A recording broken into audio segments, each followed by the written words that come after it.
Welcome once again to Breakfast Central.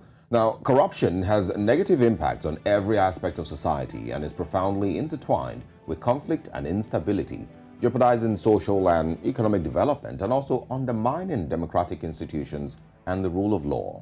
Every 9th of December is a day set aside to highlight the International Anti-Corruption Day. We filed this report for you. Now let's take a look. International Anti-Corruption Day is observed every 9th of December. It's a day which serves as a reminder for everyone to actively speak out and fight against corruption. The United Nations has declared this day to bring attention to the need to adopt an anti-corruption stance. In 2003, the world came together to adopt a landmark agreement, the United Nations Convention Against Corruption, UNCAC. Since then, 188 parties have committed to the Convention's anti-corruption obligations, showing near universal recognition of the importance of good governance, accountability, and political commitment. The 2022 International Anti-Corruption Day marks the start of an effort to mark the 20th anniversary of the United Nations Convention Against Corruption, UNCAC, and this is reflected by the theme of this year's International Day, Uniting the World Against Corruption. Here at News Central TV, we say no to corruption. We've also hit the streets to hear how Nigerians feel about corruption. Corruption itself can be tackled in such a way that the government has to create an awareness in educational sector, and aside that, it must be sensitized within every individual in the community. Corruption, people are saying it's from grassroots, but I said no, we should tackle from up.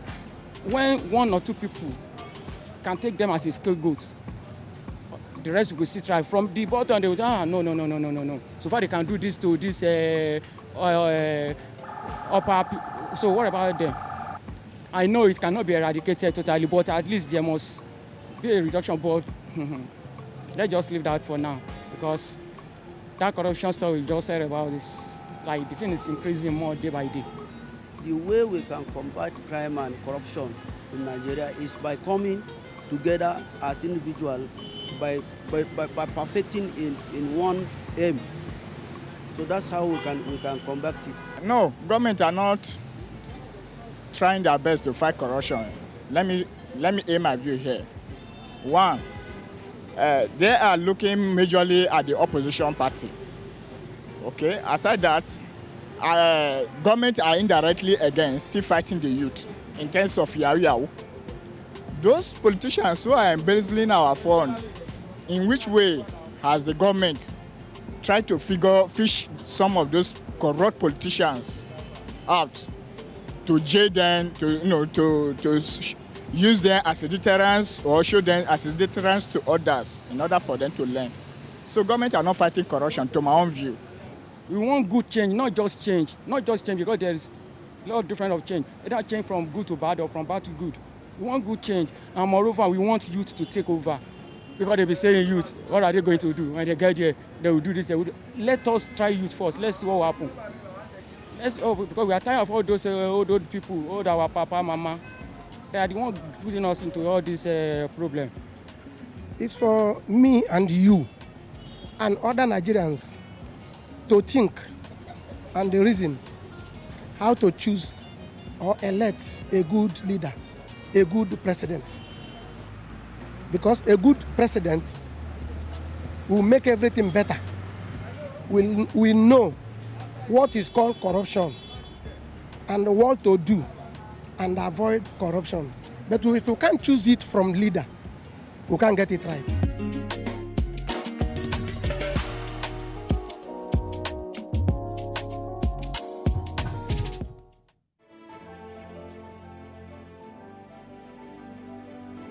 And of course, that was a report on fighting corruption in Africa. And, hearing the views of some Nigerians on where the fight needs to start from the top or from the bottom.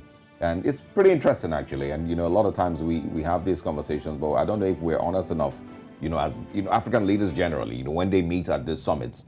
I don't know if it is just a thing to do. We have the summit on Tuesday. Okay, let's go.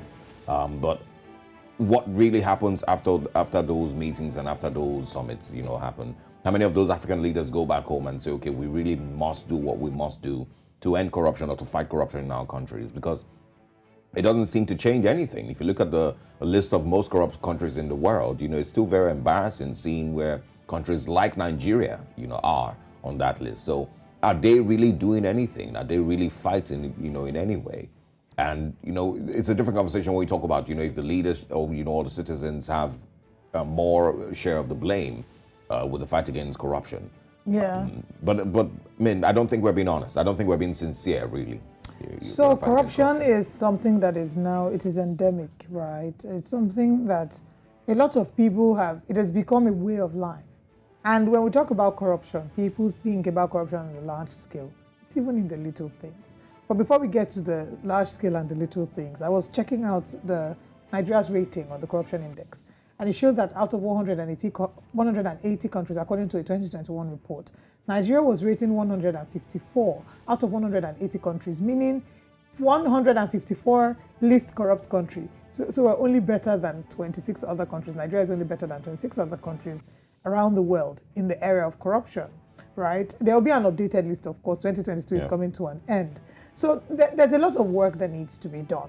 On the large scale, it's in the areas of conversations surrounding budget padding, them inflating figures because they're trying to look for ways to cut costs. Corruption will not come to an end until we try to make government look less attractive to people who are running for office. It's why when they were having conversations about the Oronsoni report talking about cutting the cost of governance, a lot of people kicked against it because they knew that what they were benefiting from government is something that, I mean, they would never have imagined the kind of power, money and access that they've gotten just by getting into government.